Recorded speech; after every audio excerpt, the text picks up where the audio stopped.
Have you ever hit the wall with an actor? Hit a wall. Well, they are so misbehaving, or they're so high maintenance, or they're so drunk, or they're so drugged that you go, why am I working with these? Well, there was a young actor in a show that I did who was playing a very sort of ensemble part, and I'm sitting in the booth, and he's standing in the back, and he's doing this. I go, he is pissed. So because of where he was in the pecking order, it was possible for me to say to the ASM, I do not want to see him again in this show until he has sobered up. And if it means he doesn't do anything else in the show this evening, that's fine. I just don't want to see him. Now, he didn't do the next couple of scenes, and then, it's one of those things that I'm sure the shock then makes you not quite so drunk as you thought you were. I mean, they always, when they say you offer a drunk actor coffee, now all you've got is a wide awake drunk actor. But yeah, so there are instances where you can do that. But you ever seen actors there? No. Wow. No, I haven't. But I mean, I was so naive, and I think everybody else in dealing with Howard knew what we were dealing with, but I didn't. The whole idea of drugs never crossed my mind. I've worked with an actor who was so drunk he'd fall asleep in a scene. And the problem, he had to fall asleep in the scene because the character fell asleep in the scene. Yes. But the character had to wake up in a certain cue. Yes. Well, this lovely actor was out. So stage management tied a string to his toe. Like 2 lines before. Hey. Yeah.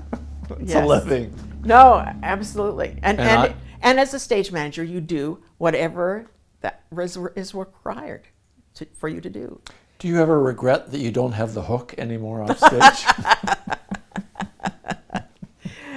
No. Of course, as you say, if there are good actors, there are not so good actors there. And so, well, maybe your dad was general manager at Arts Centre at the time. So I was in a production of Plough and the Stars, and there was so much tension between the actors on stage that I'm playing the young Covey, that I actually see one actor going over to the other actor. You have a long speech. This actor going to you before you finished your long speech, saying under their breath, "You're finished now. Get off the stage," and pushing him oh my off. God. Like, push, Yeah. get off the stage. And I'm standing there going, the tension expanded to he and another actor had to have a little fisticuffs in Act 4, and we literally gathered behind the curtains in the Voms to see if the punch was going to land. Right. So the stage management in that show, in theory, should have gotten on top of this tension, should they have not? Yes. And Yes. done what? Well, in the one instance, actually in my career, that was the case. You saw one actor push another off Not stage? quite, but where the tension was palpable in rehearsal. And they were not only in the show that I was stage managing, but another show, and where the same kind of thing was happening. So I was elected out of the directors and the stage management involved to actually meet with them and talk about it, which I did. I have no idea why I was chosen, but so